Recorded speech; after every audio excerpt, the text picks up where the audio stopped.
नमस्कार, आप देख रहे हैं एएनबी न्यूज और मैं हूं आपके साथ चंद्रशेखर त्रिशूल। अगले साल होने वाले उत्तराखंड विधानसभा चुनाव को लेकर बीजेपी ने अपनी तैयारियां तेज कर दी हैं। पार्टी के दिग्गज नेता लगातार प्रदेश का दौरा कर रहे हैं। इसी बीच प्रधानमंत्री नरेंद्र मोदी 4 दिसंबर को देहरादून के दौरे पर रहेंगे। पीएम मोदी यहां करीब 18,000 करोड़ की लागत से बनने वाली कई परियोजनाओं का उद्घाटन और शिलान्यास करेंगे। इसको लेकर पार्टी युद्ध स्तर पर तैयारी कर रही है। वहीं पीएम मोदी की रैली को लेकर विपक्ष लगातार सवाल उठा रहा है और अपनी जीत का दावा कर रहा है। नेता प्रतिपक्ष का कहना है कि बीजेपी की स्थिति इस प्रदेश में खराब हो चुकी है और सत्ता बीजेपी के हाथ से फिसल चुकी है। प्रीतम ने कहा कि देश के प्रधानमंत्री गृह मंत्री को उत्तराखंड के कई दौरे करने पड़ रहे हैं, लेकिन प्रयास बेकार है। बाजी पलट चुकी है। जैसे बंगाल में बीजेपी का मैजिक नहीं चला, उत्तराखंड में भी नहीं चलेगा। वहीं बीजेपी का कहना है कि कांग्रेस बड़ी गलतफहमी में है। कांग्रेस को बंगाल में बीजेपी की ग्रोथ नहीं दिख रही है। आगे बीजेपी का कहना है कि कांग्रेस अपने ज़माने की बात कर रही है। कांग्रेस ने हमेशा रैली में पैसों से लोग बढ़ाए हैं, जबकि बीजेपी की सभा में जनता खुद चलकर आती है। वहीं आम आदमी पार्टी का कहना है कि उत्तराखंड में मोदी की रैली में कोरोना का विस्फोट होने वाला है। आपका कहना है कि धामी सरकार की करनी और कथनी में फ़र्क है। आगे आपका कहना है कि उत्तराखंड की जनता ये बात भूलेगी नहीं कि लगातार बढ़ रहे कोरोना के केस के बावजूद मोदी की रैली के लिए भीड़ इकट्ठा की गई। उत्तराखंड की सत्ता भाजपा के हाथों से फिसल रही है और देश के प्रधानमंत्री को एक नहीं बल्कि 2-2, 3-3 बार इस प्रदेश में आना पड़ रहा है। इसके साथ साथ गृह मंत्री को कई दौरे करने पड़ रहे हैं, उनके अध्यक्ष को कई दौरे करने पड़ रहे हैं। अरे बाजी पलट चुकी है और जब बाजी पलट जाती है तो फिर कितने भी प्रयास करो कुछ नहीं करो। जो बंगाल में देखा ना आपने, अरे बंगाल में देखा क्या नारा था। मुझे लगता है कांग्रेस अपने जमाने की बात कर रही है, जो कि बदनाम थी इस बात के लिए कि वो लोगों को भरकर लेके आती है, पैसे देकर लेके आती है। भारतीय जनता पार्टी के नेता को सुनने के लिए हमेशा से जनता अपने खुले दिल के साथ आती है और अब की बार भी खुले दिल के साथ जनता स्वयं आएगी। मुझे लगता है कि कांग्रेस का जो गिरती हुई लोकप्रियता है और जिस प्रकार से वो धरातल को छू रही है, तो मुझे लगता है कि कांग्रेस के तो शायद पैसे देने पर भी कोई नहीं आएगा। कल जो रैली मोदी जी की यहाँ पर देहरादून में होने वाली है, उसको देखते हुए मुझे लगता है कि कोरोना का एक बड़ा विस्फोट उत्तराखंड में होने वाला है। एक तरफ धामी जी एसओपी जारी करते हैं कि शादी समारोह में सिर्फ 200 लोग शामिल होंगे और दूसरी तरफ धामी सरकार पूरी पुरजोर कोशिशों में लगी हुई है कि लाखों की संख्या में हम लोग यहाँ पर लोगों को इकट्ठा कर पाए, चाहे उत्तराखंड के लोग हों चाहे उत्तर प्रदेश से लोगों को इम्पोर्ट किया जाए। धामी जी, आपकी कथनी और करनी में जो ये अंतर है ये साफ दिखाई देता है और जनता 2022 में इस बात को भूलेगी नहीं कि आपने मोदी जी की रैली को कराने के लिए आपने लोगों को कोरोना जैसी भयावह बीमारी के मुहाने पर लाकर बैठा दिया। एक तरफ आप कहते हैं 200 लोगों से ज्यादा लोग शादी समारोह में नहीं आएंगे और एक तरफ आप लाखों लोगों की बात करते हैं। धामी जी, आपके खाने के दांत कुछ और दिखाने के दांत कुछ और।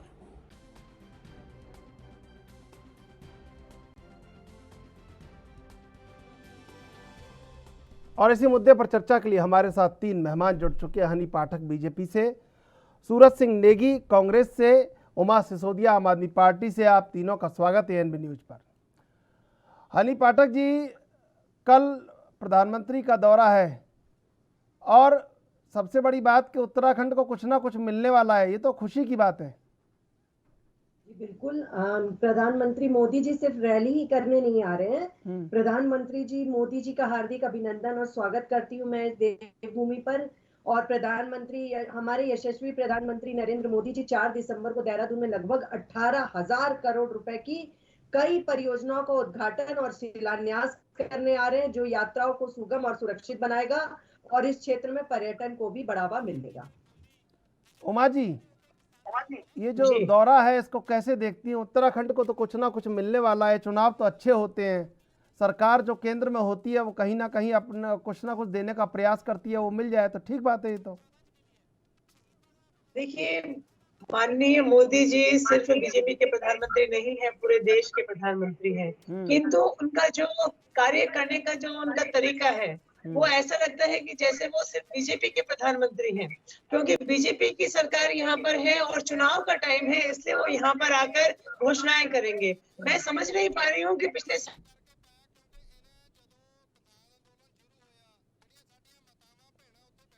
साल से या पिछले कुछ दौर में प्रधानमंत्री जी ने कोई उत्तराखंड को सौगात नहीं दी, किंतु अब क्योंकि चुनाव का टाइम है तो सौगातों का दौर भी चलेगा। ठीक है, उत्तराखंड को अच्छा है, मैं तो कहती हूँ बढ़िया है, मोदी जी ज्यादा से ज्यादा सौगातें उत्तराखंड को दे, कम से कम चलिए चुनाव के समय ही सही उत्तराखंड को कुछ तो मिलेगा। अदरवाइज उत्तराखंड के लिए जो सौतेला व्यवहार केंद्र की तरफ से हुआ है वो सबको मालूम है। आप ग्रीन बोनस मांगते मांगते थक गए, अभी तक मोदी जी ने नहीं दिया। परिसंपत्तियों के बंटवारे के नाम पर जो सिर्फ एक नूरक, मैं कहूँगी सिर्फ एक जो ये हुआ कि बस हम एक कमेटी बनाएंगे, लेकिन जो करोड़ों रुपए की, 2 रुपए की जो परिसंपत्तियों को बंटवारा है वो मोदी जी के प्रधानमंत्री रहते हुए और उत्तर प्रदेश में हमारी बीजेपी की खुद की गवर्नमेंट होते हुए भी आप नहीं कर पाए। तो मैं समझती हूँ कि प्रधानमंत्री मोदी जी अगर कोई सौगातें लेकर उत्तराखंड के लिए आ रहे हैं तो ये उत्तराखंड की जनता के लिए अच्छी बात है। चुनाव का टाइम है, जितना चीजें मोदी जी से अभी ले लो तो ले लो, क्योंकि चुनाव के बाद मोदी जी हमें कुछ नहीं देने वाले।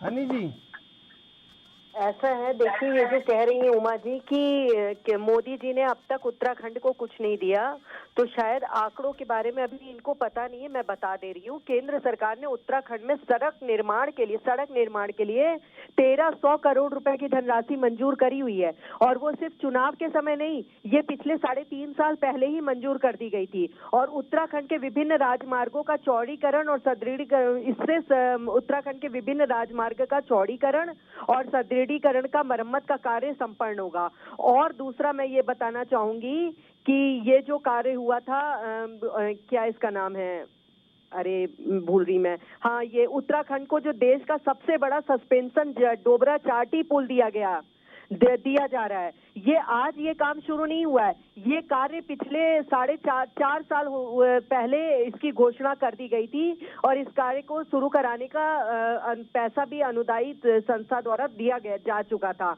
और टिहरी झील पर जो सबसे बड़ा चीन की तरह ग्लास ब्रिज बनने जा रहा है, उसकी भी घोषणा चुनाव से काफी साल पहले भी की जा चुकी है। और स्विट्जरलैंड की तर्ज पर जो उत्तराखंड में ये रेलवे और रोपवे नेटवर्क बनने जा रहा है, वो भी पहले बन चुका है। तो अगर उत्तराखंड को सौतेला बनाया जा चुका होता तो इतनी सारी योजनाएं जो मैंने अभी गिनाई चुकी है, तो ये कैसे गिनाई है मैंने, जरा ये बता दे। दशकों से पहाड़ को जो विकास से दूर रखा गया था ना, वो मोदी सरकार ने पहाड़ को मुख्य धारा से जोड़कर अपना वादा पूरा किया है। तो ये वादा कैसे पूरा कर दिया, मुझे ये बताइए। बिना केंद्र के, देखिए ऐसा है ना चंद्रशेखर जी, उत्तराखंड जो हमारा है ना, इसमें बहुत भयंकर बड़ी इंडस्ट्रीज विकसित नहीं हो पाती हैं, क्योंकि ये पहाड़ में कई प्रकार की समस्याओं का सामना करना पड़ता है। पहाड़ में तो जनजीवन ही बहुत ज्यादा मुश्किलों का सामना करके ही जीना पड़ता है इंसान को। लेकिन उसके बावजूद पहाड़ में इतनी दिक्कतों होते हुए भी केंद्र सरकार की बिना मेहनत से और केंद्र सरकार की बिना मदद से स्टेट के पास इतना बजट नहीं हो पाता है कि बिना केंद्र की मदद से इतनी ज्यादा पैसा खर्च करके और उत्तराखंड का विकास किया जा सके। लेकिन बिना केंद्र की मदद के ही उत्तराखंड में इतना विकास किया जा रहा है। जो मैंने अभी योजनाएं बताई, क्या ये बिना केंद्र की मदद से ही कर दी गई है? जरा मुझे आप इसके बारे में बताइए। उमा जी, हेलो। उमा जी, सुन लिया आपने? बिल्कुल, मैंने अभी अपनी छोटी बहन की सारी बातें सुनी और मुझे समझ में नहीं आ रहा कि ये जो 1800 करोड़ की जो सौगातें उत्तराखंड को दी जा रही है, आज से 5 साल पहले जब 17 का चुनाव खत्म हुआ था और त्रिवेंद्र रावत जी यहाँ पर मुख्यमंत्री बने थे, तब क्यों नहीं दी गई? कम से कम 1800 करोड़ उत्तराखंड में लग जाता तो हमारा कुछ फायदा हो जाता। आज जब आपकी सरकार जाने वाली है, 2 महीने चुनाव को रह गए हैं, तो ये लास्ट में लॉलीपॉप उत्तराखंड को क्यों दिया जा रहा है? सिर्फ चुनाव जीतने के लिए, सिर्फ जनता को ये बताने के लिए कि देखो मैं आपके लिए क्या कर सकता हूँ। अगर आपको करना ही था तो आप लोगों के पास 4.5 साल का जो समय जो निकल चुका है, जो हमारा चुनाव का 17 के बाद जो आपकी विधायिका बैठी, जो आपकी सरकार यहाँ पर बनी, वो जो पूरा टाइम निकल चुका है, वो टाइम का जो। उमा जी, एक सवाल आपसे पूछें। आप लोगों को पैसे देने थे, आप लोगों को उत्तराखंड का जो विकास करना था, ये सारी चीजें आप पहले भी दे सकते थे, लेकिन सिर्फ और सिर्फ चुनावी राजनीति मुख्य। मैंने फिर से कहूंगी कि जो हमारे प्रधानमंत्री मोदी है, शायद वो आप सिर्फ बीजेपी के प्रधानमंत्री हैं और सिर्फ बीजेपी के लिए वो सारे काम इस तरह से कर रहे हैं कि अपनी सरकार को दोबारा किस तरह यहाँ से चुनाव में जितवा पाए, क्योंकि यहाँ के 2-3 मुख्यमंत्री रहे, उन्होंने तो इस तरह का काम किया नहीं कि उनके किसी बात पर जनता जो है वो उनको वोट दे। तो चलिए कोई बात नहीं, 1800 करोड़ रुपए के जो आप जो योजनाएं दिखा रहे हैं, शायद इसी को देखकर जनता आपको कुछ वोट देते। उमा जी, एक सवाल आपसे पूछें।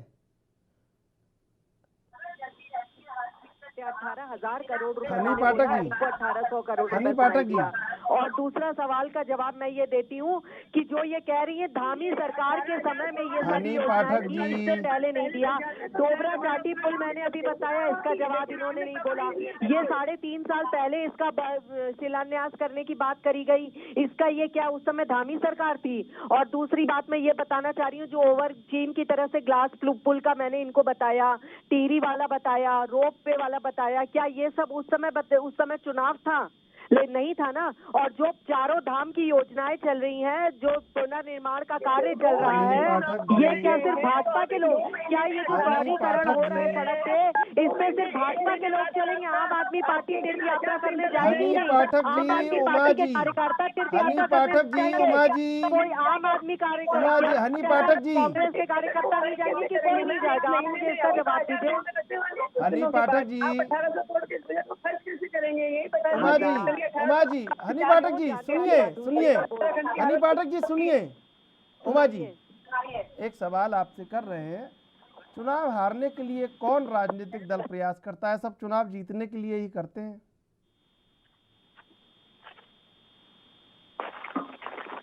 उमा जी,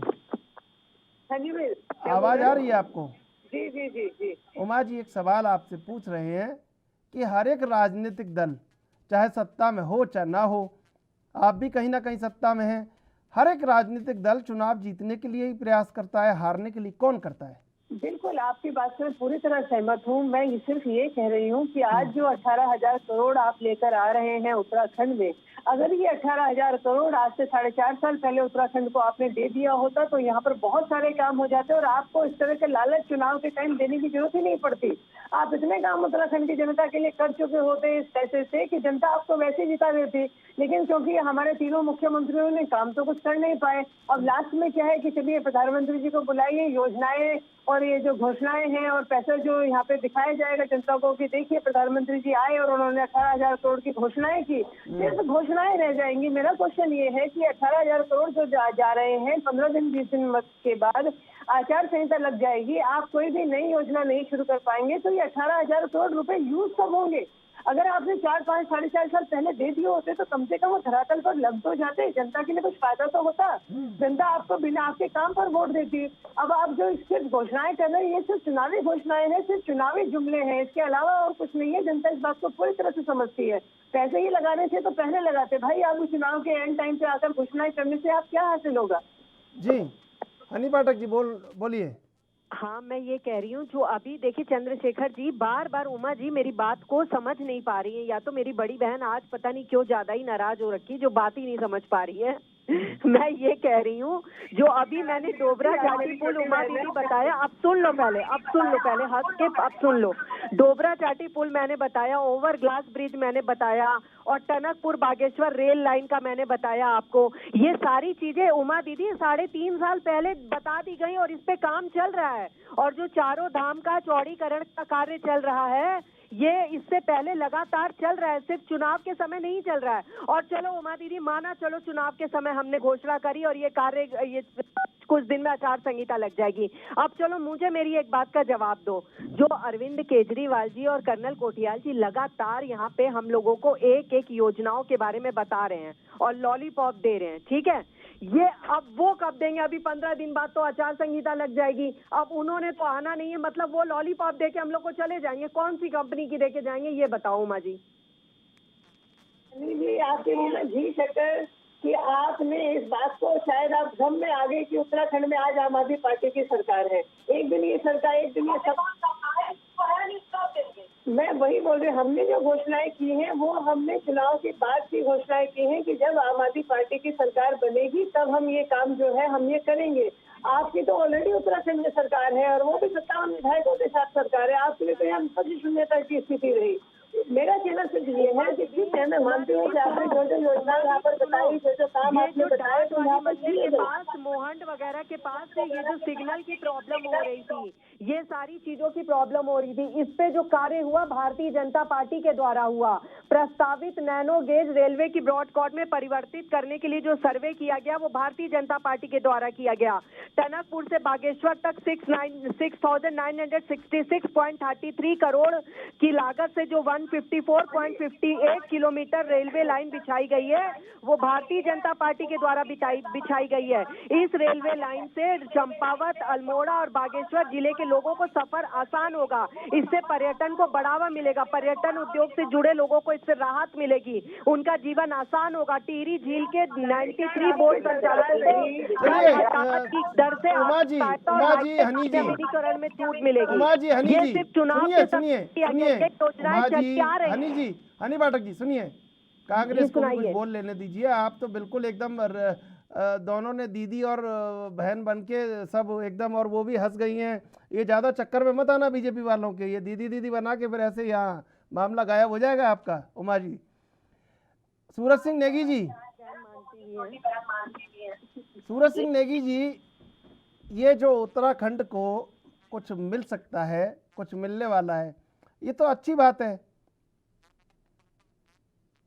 लेकिन आप देखते कैसे हैं ये बताइए।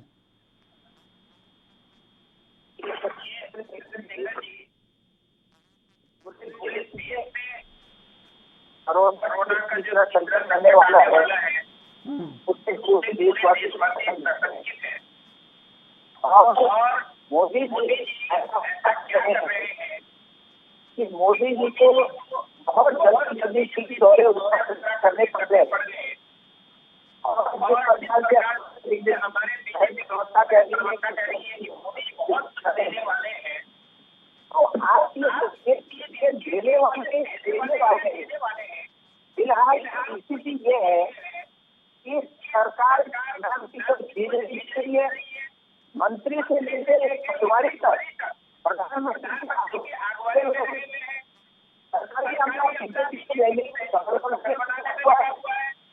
एक आम आदमी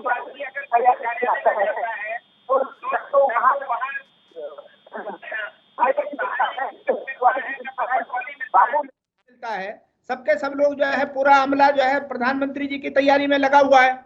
और एक बार नहीं 2 बार प्रधानमंत्री जी पहले आ गए, अब तीसरी बार आए।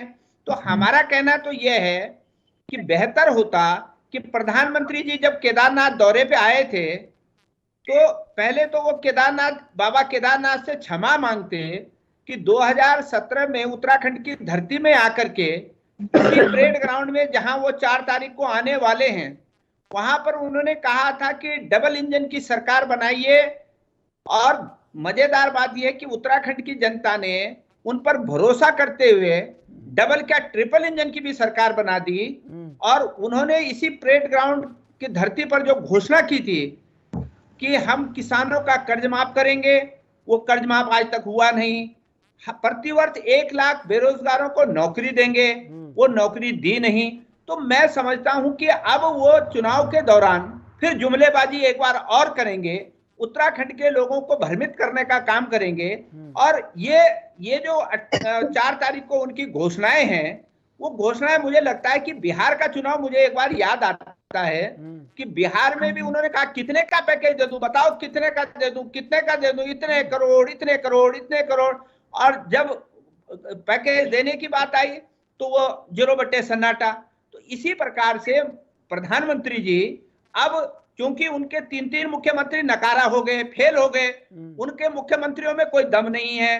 अगर दम था तो उन्होंने, भारतीय जनता पार्टी ने ही उनको सर्टिफिकेट देने का काम किया, किसी और ने नहीं हटाया। उत्तराखंड की देवतुल्य जनता ने आपको प्रचंड बहुमत दिया और उसके बाद आपने 3 मुख्यमंत्री बदले। अरे भाई क्यों बदल दिए? तो ये सब क्योंकि प्रदेश का नेतृत्व इनका बिल्कुल बौना है, शून्य है। अब प्रधानमंत्री जी लगातार 3 दौरे कर रहे हैं, तो 3 दौरे करके क्या संदेश देना चाहते हैं कि अब जो है मोदी जी क्या उत्तराखंड के मुख्यमंत्री का चुनाव लड़ रहे हैं कि जो इतना प्यार इनको उत्तराखंड से हो रहा है। तो इनके पास कमजोरी भारतीय जनता पार्टी की यह है कि प्रदेश नेतृत्व में कोई दम नहीं है। उनके कोई समाज में, जनता में क्योंकि कुछ किया होता तो जनता उनको सिराखों पर बैठाती, जनता में उनका कुछ होता। तो इस प्रकार उनका जनता में कुछ नहीं रह गया है, इसलिए मोदी जी आ रहे हैं। और अब मोदी जी की भी नहीं चलने वाली है, क्योंकि जनता ने 2017 में जो उन्होंने वादा किया था वो वादे पूरे नहीं हुए, इसलिए जनता जो है भारतीय जनता पार्टी पे विश्वास करने वाली नहीं। हनी पाठक जी, देखिए अब कोई आपके घर आ रहा है, कोई कुछ देना चाहता है, तो मुझे नहीं लगता इसमें क्या आपत्ति होनी चाहिए। जी को बोलूंगी चंद्रशेखर जी कि इनके अनुसार ही विजिट करें, क्योंकि ये ज्यादा ज्ञानी है कांग्रेस के कार्यकर्ता, क्योंकि ये बताएंगे कि कब विजिट करने आना है, कब विजिट करने नहीं आना है। और दूसरा ये है कि अगर उत्तराखंड से उनको ज्यादा प्यार है तो दिक्कत है, उत्तराखंड से ज्यादा प्यार नहीं है तो दिक्कत है।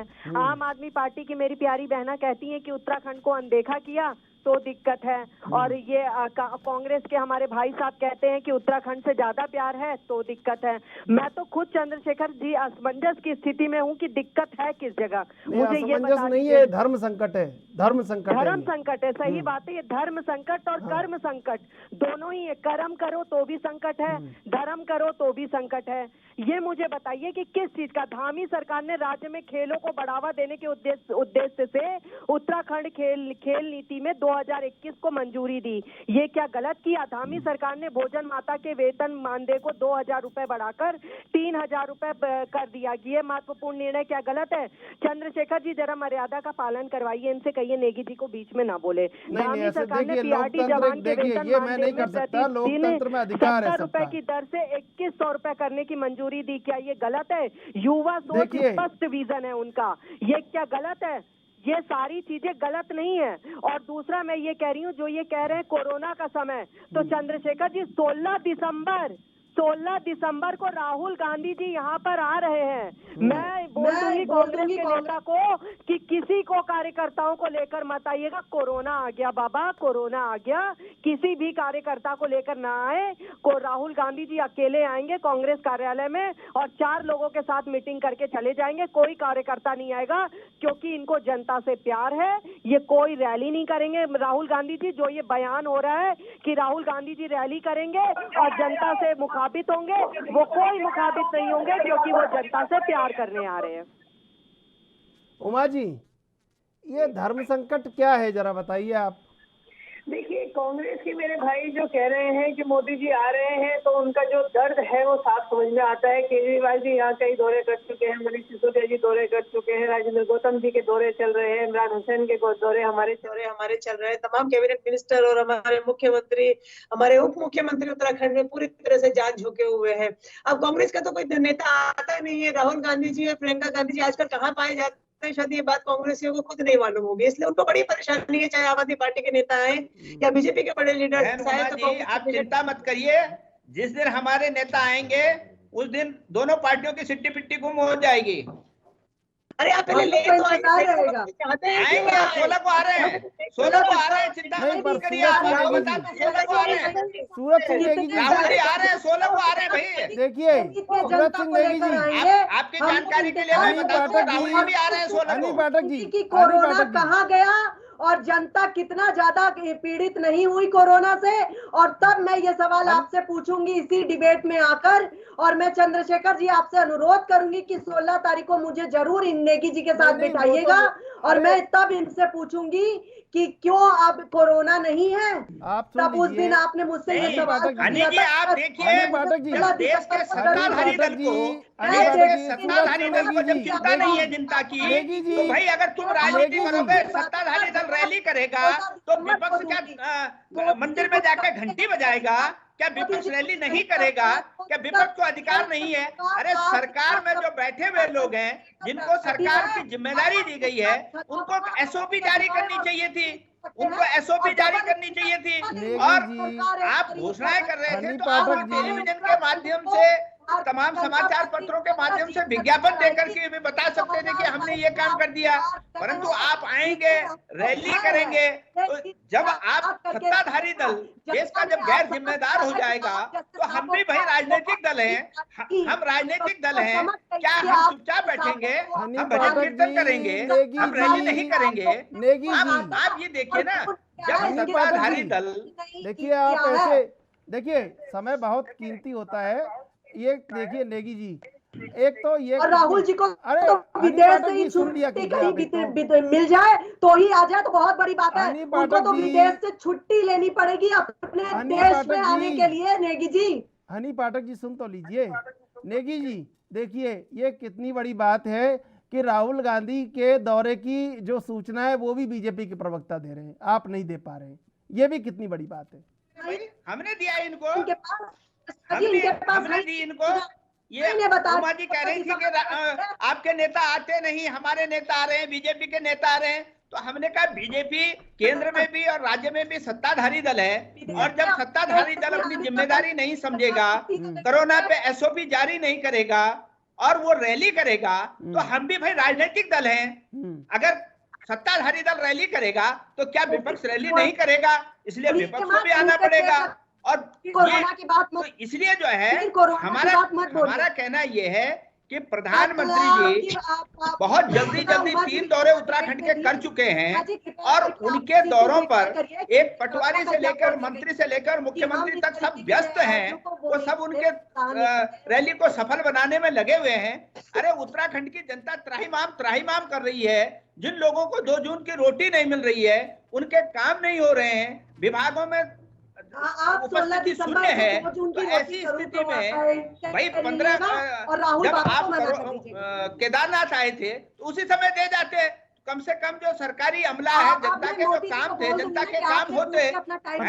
मतलब ये आप जो पिछले वादे आपने किए थे, उन वादों को याद दिला देते। मतलब आप ये उन पे हुआ काम की नहीं हुआ? अगर नहीं हुआ तो उत्तराखंड की जनता से माफी मांग लेते कि हम नहीं कर पाए, और कर पाते हैं तो कर देते। नहीं, अभी मतलब आपके पास समय आचार संहिता नहीं लगी है। आप ये कहना चाहते हैं कि कोई उत्तराखंड ना आए?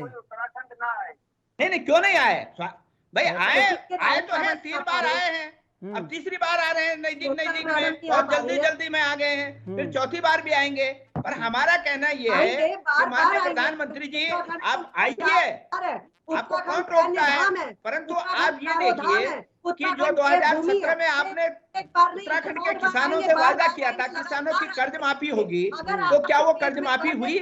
और जो आपने वादा किया था कि 1 लाख बेरोजगारों को जो है नौकरी देंगे प्रति वर्ष, क्या वो दी? अगर नहीं दी तो क्यों नहीं दी? उसके लिए जो है आप उत्तराखंड की जनता से क्षमा मांगे। क्यों मांगे क्षमा? क्या गलती कर दी कि क्षमा मांग ले? अरे ये झूठे वादे किए, और क्या है? ऐसे झूठ बोला है जनता से। संयम से, ऐसे आप बिल्कुल उनको डराइए मत, पूछ लीजिए, ऐसे आराम से कहिए। आप सब बोल रहे हैं क्यों मांग ले क्षमा? हाँ, राहुल बाबा जी को तो अपने देश में आने के लिए चंद्रशेखर जी विदेश से छुट्टी लेनी पड़ेगी। और चंद्रशेखर जी आज की तारीख, प्रधानमंत्री जी भी कभी लगता है पाठक जी कि वो देश के प्रधानमंत्री नहीं, अंतर्राष्ट्रीय नेता हैं। लगता है कि वो किसी विदेश के प्रधानमंत्री हैं। भारत में तो कम रहते हैं, विदेशों में ज्यादा घूमते हैं। तो रिकॉर्ड बनाने पे लगे हैं कि सबसे ज्यादा विदेश यात्रा करने का। घंटी रहेगी और कंधे पे जनेऊ रहेगी। अभी मंदिर भी आने जाने का दौर शुरू होने वाला है। नहीं, ये तो वो भी दिन आने वाला है। ये तो सबका हो चुका है। क्यों उमा जी? मंदिर आने जाने का दौर तो सबका शुरू हो चुका है अब सियासत में। देखिए, मैं जो इस कांग्रेस और बीजेपी का जो ये इस समय मैं नूरा कुश्ती देख रही हूँ, लगभग हर चैनल पर ऐसा ही होता है। बहुत आरोप प्रत्यारोप दोनों पार्टियां एक दूसरे पर लगाती हैं और जनता का हित चिंतक बनने की जो कोशिश होती है वो दोनों ही पार्टियां करती हैं। लेकिन मुझे समझ में बिल्कुल नहीं आता कि जब एक पार्टी चुनाव जीत जाती है तो वो जो जिन भ्रष्टाचार की बातें करती है या तमाम जो दूसरी बातें करती है उसको फिर वो जनता के पटल पर लेकर क्यों नहीं आती। समझ में नहीं आता कि जब एक जो कुछ नेतागण या कुछ विधायक जो है वो एक पार्टी में होते हैं तो बहुत भ्रष्टाचारी होते हैं, बहुत खराब होते हैं, उसके बाद वो अचानक वो सारे के सारे दूसरी पार्टी में आ जाते हैं तो वो बिल्कुल सही हो जाते हैं।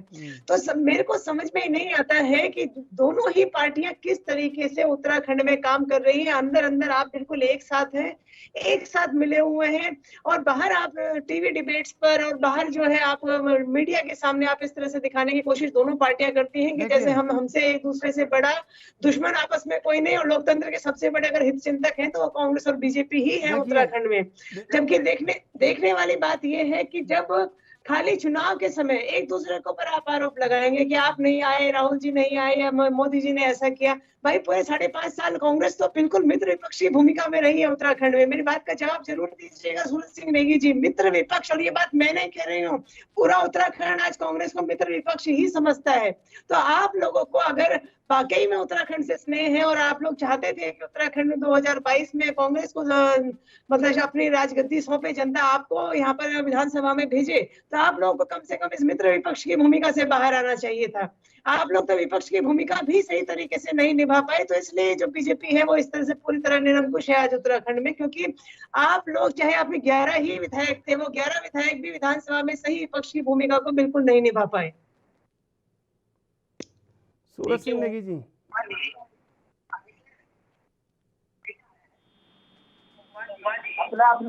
अपना अपना नजरिया है। आप लोगों को नहीं दिखा, हमारा काम आपको नहीं दिखा, तो इस काम आपको नहीं दिखा तो इसका हम क्या कर सकते हैं। कांग्रेस पार्टी ने जनहित के मुद्दों को लेकर सड़क से लेकर सदन तक उठाने का काम किया है और पूरी सज्जत के साथ उठाया है। कांग्रेस के कार्यकर्ताओं पर तमाम मुकदमे दर्ज किए गए। यहाँ तक कि कोरोना काल में भी कांग्रेस पीछे नहीं रही, चाहे लोगों की मदद करने की बात हो या जनता के मुद्दों को उठाने की बात हो, पूरी शिद्दत के साथ कांग्रेस ने विपक्ष की भूमिका निभाई है। अब हो सकता है आम आदमी पार्टी को न दिखे और आम आदमी पार्टी जो है हमको कहे कि जो है आप मित्र विपक्ष हैं, तो ये आपका आरोप सही नहीं है। रही बात कि आप कहते हैं कि भ्रष्टाचार के मामले उठते हैं, आप नहीं उमा जी, आप देखिए दिल्ली में आपने शीला दीक्षित जी के ऊपर कितने भ्रष्टाचार के आरोप लगाए थे। तमाम कहा था केजरीवाल जी ने कि मेरे पास 32,000 पेज की रिपोर्ट है। आप सुन लीजिए, पहले मेरी बात तो पूरी होने जाने दीजिए। 7 साल से केजरीवाल जी दिल्ली में हैं, कितने घोटाले आपने जनता के सामने लाए, जो घोटालेबाज थे कितनों को जेल की सलाखों के पीछे डाला। तो हमारा कहना ये है कि आप भारतीय जनता पार्टी नहीं है, दोनों पार्टियां जुमलेबाज हैं और दोनों पार्टियां लोगों को भरभरा कर झूठ बोल करके सत्ता पर काबिज है। बोलिए उमा जी, बोलिए। हाँ, एंकर महोदय, मेरे भाई ने बोला है कि आपने शीला दीक्षित के ऊपर आरोप लगाए थे और उसके बाद उन आरोप को मतलब हम लोग नहीं आगे कर पाए। मैं बस बिल्कुल मैं बताना चाहूंगी, जब हमारी सरकार आई थी उस समय नेगी ने बोला है। हाँ, मैं सूरज सिंह नेगी जी को ही बोल रही हूँ, लेकिन मैं चाहती हूँ कि आप मुझे इसका नहीं एंकर महोदय, मैं आपको कह रही हूँ कि मुझे को इस क्वेश्चन का जवाब बिल्कुल देना चाहिए, क्योंकि उत्तराखंड की जनता को पता होना चाहिए कि कांग्रेस और बीजेपी दोनों को ही असली मुद्दे की जानकारी नहीं है जी। तो जब उस समय एंटी करप्शन ब्यूरो जो था वो दिल्ली सरकार के अधीन हुआ करता था शीला दीक्षित जी के टाइम में। जब केजरीवाल जी की सरकार यहाँ पर आई, 49 डेज की जब सरकार बनी, तो उन्होंने सबसे पहले आते ही शीला दीक्षित जी और अंबानी जी के खिलाफ उन्होंने FIR दर्ज कराई थी। देखिए वहां पर दिल्ली में पुलिस जो है हमारे अंडर में बिल्कुल नहीं है। पुलिस का एक दरोगा भी मुख्यमंत्री की बात वहां पर नहीं सुनेगा, क्योंकि पुलिस उनके अंडर में नहीं आती है, केंद्र सरकार के अंडर में आती है। पहले एंटी करप्शन ब्यूरो जो था वो दिल्ली सरकार के अधीन था, तो एंटी करप्शन ब्यूरो में शिकायत लगाई गई दिल्ली सरकार की तरफ से, लेकिन केंद्र सरकार ने दिल्ली में जो मोदी जी की जो सरकार है, उन्होंने एंटी करप्शन ब्यूरो को दिल्ली सरकार के अंडर से हटाकर केंद्र सरकार के अधीन कर दिया। और केजरीवाल जी जो है वो कुछ नहीं कर पाए। एंटी करप्शन ब्यूरो भी वहां आज हमारे हाथ में नहीं है, दिल्ली में पुलिस जो है वहां हमारे हाथ में नहीं है। तो ये बात क्योंकि दिल्ली एक आधार बैठे हुए हैं सत्ता में, छोड़ दीजिए उस सत्ता को जिसमें कुछ आपके हाथ में नहीं है। उमा जी आप ऐसे कह भाई रही वो हैं। आधा राज्य है सूरज सिंह नेगी जी, आपको भी पता है। उमा वहाँ जी पे पुलिस सुनिए। नहीं है हमारे अंडर में, वहाँ उमा पे जी। एंटी करप्शन ब्यूरो हमारे अंडर उमा में नहीं जी, है। बात अलग उमा है। सिसोदिया आप जी, मैं जान सकती सूरज हैं सिंह आप नेगी जी, केंद्र सरकार को कितने नेगी पत्र जी, आपने लिखे, नेगी क्यों नहीं जी, लिखे? नेगी जी सवाल पूछने दीजिए। उमा जी देखिए आप कह रही हैं केजरीवाल वहां कुछ नहीं कर पाए। अब लोग ये पूछ लेंगे, दोनों बैठे हैं, मैं तो नहीं पूछूंगा, ये पूछ लेंगे कि अगर वहां नहीं कर पाए तो यहाँ क्या कर लेंगे। तो मुझे नहीं लगता ये ठीक बात है। देखिए प्रयास किया उत्तराखंड होगा जो है वो उन्होंने, एक पूर्ण लेकिन राज्य सफल है। नहीं हुआ होगा। भाई मेरी बात तो सुनिए, उत्तराखंड पूर्ण राज्य है, इसलिए आम आदमी पार्टी की पूरी कोशिश है कि कम से दिल्ली के बराबर बजट नहीं है उत्तराखंड का। मुख्यमंत्री बताएं और जनता को बताएं कि जब पूर्ण राज्य में मुख्यमंत्री के हाथ में सत्ता होती है तो मुख्यमंत्री कितना काम कर सकते हैं। केजरीवाल जी जो दिल्ली के ऐसे मुख्यमंत्री है जब पूर्ण राज्य नहीं है, उसके बावजूद केजरीवाल जी ने वहां पर जितने काम किए वो आज तक उत्तराखंड के मुख्यमंत्री कोई भी हो, चाहे कांग्रेस के चाहे बीजेपी के, नहीं कर पाए। आप हमारे स्कूलों की हालत देखिए उत्तराखंड में, हमारे स्वास्थ्य सेवाओं की हालत देखिए, बिजली और पानी की हालत देखिए। बीजेपी वाले बड़े बड़े एडवर्टाइजमेंट कर रहे हैं कि हमने हर घर में जल पहुंचा दिया, खाली सूखे नलके लगा दिए, उनको आपने छोड़ा तक नहीं है पाइपलाइनों से, क्योंकि आपके पास पाइपलाइनें तो है नहीं। आपने नलके लगाए और नलकों में जब पानी आता नहीं है, फोटो खिंचवा के आप लोगों ने रख दिया। और ये सत्य कड़वा सच है हनी जी, आप जाकर देखिए गाँव में नलके सब जगह लगे हुए हैं, लेकिन पानी किसी में नहीं आता। तो ये काम हमारे उत्तराखंड ने किया, जहां पर पूर्ण राज्य है, जहां पर मुख्यमंत्री के हाथ में सारी सत्ता है, चाहे वो प्रशासन की सत्ता हो, चाहे वो पुलिस की सत्ता हो, पूरी सत्ता आपके हाथ में, उसके बावजूद आप लोगों ने काम नहीं किया। आप इस बार उत्तराखंड में आम आदमी पार्टी की सरकार तो बनने दीजिए, फिर हम बताते हैं कि एक ईमानदारी के साथ जो सरकार चलती है वो किस तरीके से काम करती है। दिल्ली में हम लोगों ने करके दिखाया, जहाँ की हमारे पास पूर्ण राज्य नहीं है, उसके बावजूद भी किया है। उमा जी अब वो समय है, उनको भी सवाल लेना है मुझे, लेकिन आपने कहा था जब तक पूर्ण राज्य का दर्जा नहीं मिलेगा तब तक कहीं जाएंगे नहीं, दिल्ली में रहेंगे, आपने कहा था। बताइए, पहले भाषण में, पहला जो शपथ ग्रहण भाषण था अरविंद केजरीवाल का, उसमें यही उल्लेख था कि जब तक पूर्ण राज्य का दर्जा नहीं मिल जाएगा कहीं भी नहीं जाएंगे। नहीं आ रहा है सरकार चलाने में, आप दूसरी जगह जा रहे हैं। मैं यही जवाब देने वाली थी।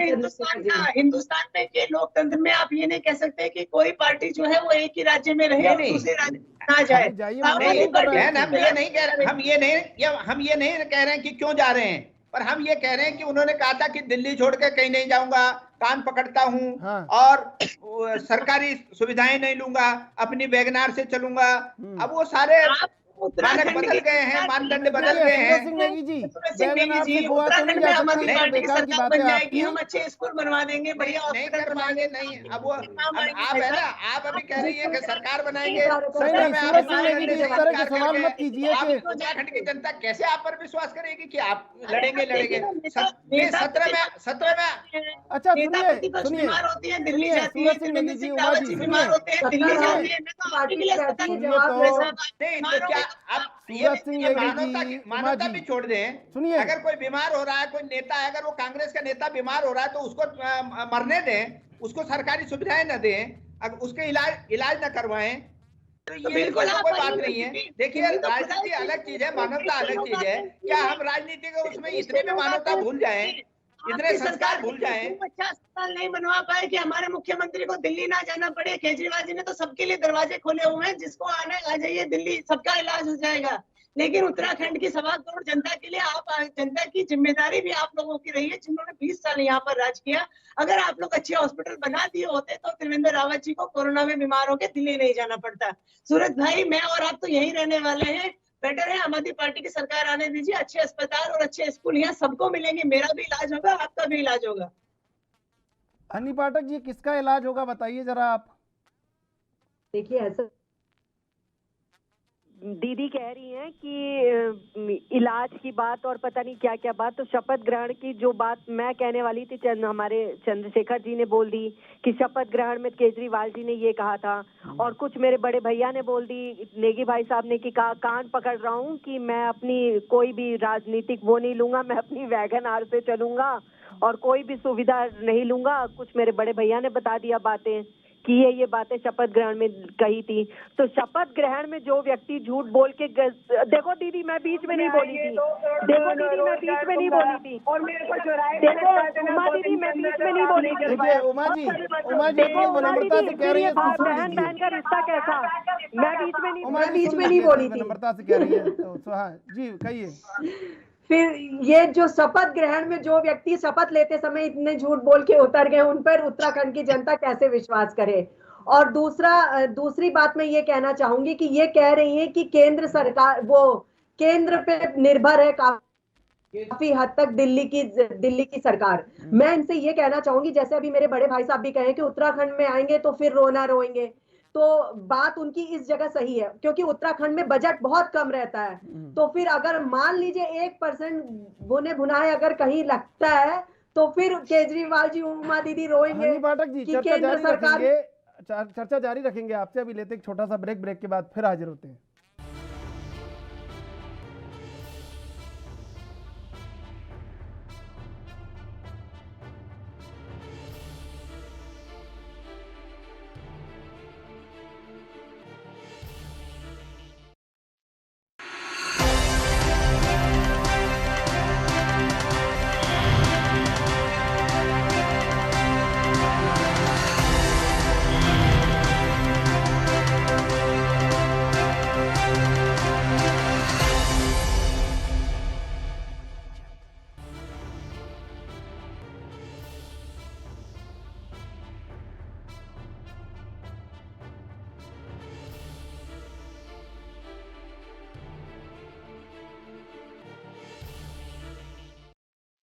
तीनों मेहमान हमारे साथ जुड़े हुए हैं, हम चलते हैं हनी पाठक के पास। जी हनी पाठक जी। फिर ये उत्तराखंड में आएंगे चंद्रशेखर जी और फिर ये बोलेंगे कि केंद्र सरकार हमें बजट नहीं दे रही है तो हम ये कार्य नहीं कर पा रहे हैं। तो इस तरीके से रोना केजरीवाल जी की पुरानी आदत है। और हमारी सत्ता में देखिए ना, चंद्रशेखर जी, धामी जी की जब योगी जी से मुलाकात हुई तो उसका असर देखिए, परिसंपत्ति के बंटवारे को लेकर प्रदेश की कितनी बड़ी सफलता रही है कि प्रदेश की 24 नहरें उत्तराखंड को हस्तांतरित करे जाने का आदेश जारी किया गया है। तो हम लोग इस तरह की विपक्षी बातें सुनने से अच्छा है कि ये देखें कि उत्तराखंड को कितना ज्यादा लाभ की बात तो आप मत करिए यहाँ पर, कितना ज्यादा क्योंकि लाभ परिसंपत्तियों में तो आप अब उत्तराखंड के सारे हितों का समझौता करके आ गए हैं। सारे उत्तराखंड को आपने जो है बहुत बड़ा नुकसान कर दिया है। उत्तराखंड की आने वाली पीढ़ियां आप लोगों को कोसेंगी। तो मैं बताना चाहूंगी नेगी जी, क्योंकि जब आपने सुन लीजिए फिर नेगी जी, आप लोग नहीं आ परिसंपत्तियों की बात तो आप मत ही करिए, क्योंकि अभी इतना ज्यादा मत वो जख्म को कुदेर रही हैं उत्तराखंड की जनता के, जो आपने महापाप उत्तराखंड के साथ में किया है। क्योंकि मैं तो महापाप कहूंगा आपका कि जब आपने राज्य बना तो उसके साथ जो है 26 संशोधनों के साथ में आपने जो है यहाँ का विधेयक पास किया। एक लगड़ा राज्य जो है आपने उत्तराखंड के लोगों को दिया, और रही कहीं कसर जो है आपने वो पूरी कर दी परिसंपत्तियों के मामले में। आपके मुख्यमंत्री आधा घंटा में जाकर नतमस्तक हो गए उत्तर प्रदेश के आगे, और उन्होंने सारी संपत्तियां उत्तर प्रदेश को बेच दी। इतना बड़ा नुकसान उत्तराखंड राज्य का हुआ कि आने वाली पीढ़ियां भाजपा को कभी माफ नहीं कर देंगी, आपके नेतृत्व को कभी माफ नहीं करेंगी। अगर किसी को तुरंत ऑपरेशन की जरूरत है तो वो कहाँ जाए? आप मुझे इस चीज का जवाब दीजिए। वो क्या वहां पे दर दर भटकेगा? ऑपरेशन तो तुरंत ही जरूरत पड़ती है। लेकिन हमारी उत्तराखंड में ये सुविधा मिली है अटल आयुष्मान योजना के तहत कि किसी भी प्राइवेट हॉस्पिटल में जाइए और तुरंत अपना इलाज अटल आयुष्मान योजना के तहत ऑपरेशन करवाइए। 5 लाख रुपए तक का इलाज आपका फ्री है। सबसे पहले योजना नयन दत्त तिवारी जी ने शुरू करी थी। मैडम जी, अगर आपको ध्यान होगा, तिवारी जी ने शुरू की थी ये स्वास्थ्य बीमा योजना। तिवारी जी की देन है, और तिवारी जी की शुरुआत को ही आपने आगे बढ़ाया है। आप अलग से, आपका विजन नहीं था, आपने अलग से कुछ नहीं किया। कुछ भी नहीं किया है। आपको याद होना चाहिए कि एक बार वीर सावरकर जी ने क्या कहा था नेगी जी, कि एक दिन ऐसा वक्त आएगा जब वोट के लिए कांग्रेसी नेता कोर्ट पर जनेऊ पहनेंगे।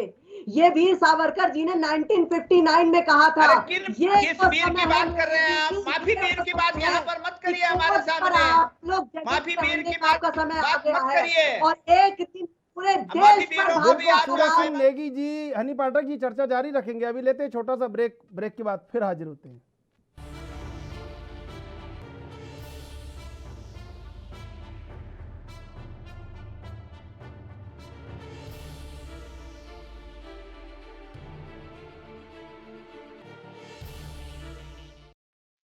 कम ब्रेक और ज्यादा खबरों के साथ देखिए ANB news in channel number पर।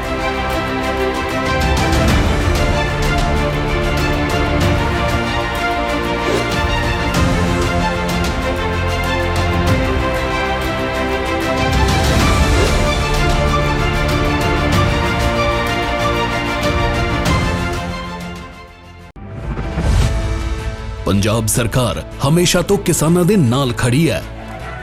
केंद्र वालों कानून वापस ले जाण दे ऐलान तो पहला पंजाब विधान सभा सैशन च इन्हां 3 खेती कानूनां खिलाफ मता पास किया गया। 32 किसान जथेबंदियां दी हुई मीटिंग दौरान किसानां दियां लगभग सारियां मंगां प्रवान कीतियां गईयां। संघर्ष दौरान शहीद होए परिवारां नूं पंजाब सरकार वालों सरकारी नौकरी दित्ती जा रही है। लोकतंत्र दी जित दे किसानी संघर्ष दे नाम ते बनाया जाएगा एक मेमोरियल। ऐसी इस संघर्ष का एक मेमोरियल पंजाब दे विच बनावांगे और बड़े पद्धर दा बनेगा। लंबे संघर्ष तो बाद केंद्र वालों कानून रद्द होण तक पहरा देण, शहीदां नूं मुआवजा मिलण अते MSP दे गारंटीड कानून लई पंजाब सरकार हर हाल किसानां दे नाल। राष्ट्र धर्म रात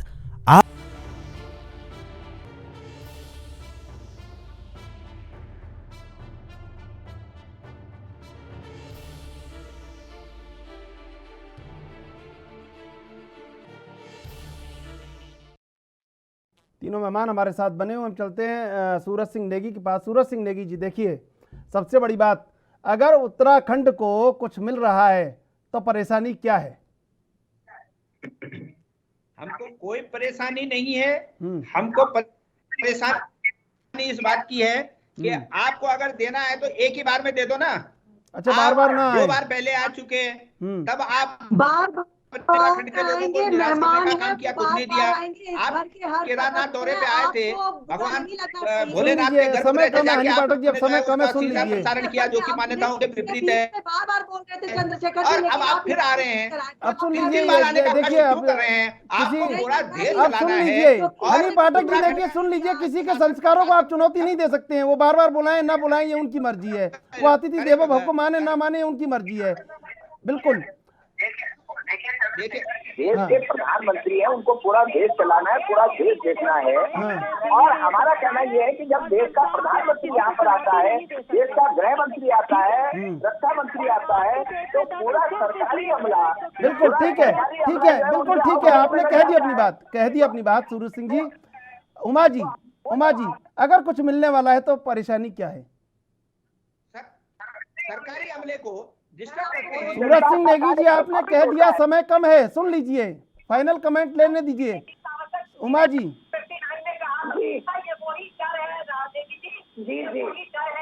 उमा जी, परेशानी क्या है? अगर सौगातें मिल रही है तो सौगातें मिल रही है तो सवाल क्यों?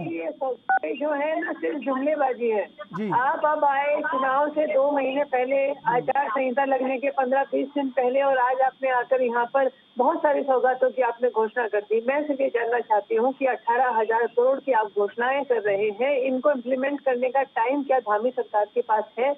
अगर ये 18,000 करोड़ आपने आज से लगभग 5.5 साल पहले 2017 के चुनाव के बाद तत्काल बात देती होते तो ये 18,000 करोड़ हनी जी ने बताया। हनी पाठक जी पूछ लेते हैं, हनी पाठक जी, 18,000 करोड़ कैसे मिलेंगे उत्तराखंड को? और कल कल जो रैली है 4 दिसंबर की, उससे क्या उम्मीद है?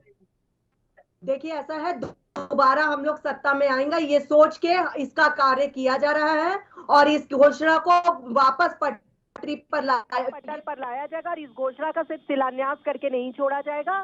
इसलिए ये घोषणा की जा रही है क्योंकि उनको पता है। ठीक है, समय समाप्त हो रहा है। सूरज सिंह नेगी जी, हनी पाठक जी, उमा सिसोदिया जी, आप तीनों का बहुत बहुत धन्यवाद डिबेट से जुड़ने के लिए। प्रधानमंत्री की रैली को लेकर उत्साह है, सौगातें मिलने वाली है, लेकिन देखते हैं कि सौगातों में कितना उत्तराखंड का विकास होता है। बहरहाल देश विदेश की ताज़ा तरीन खबरों के लिए आप देखते रहिए ANB न्यूज।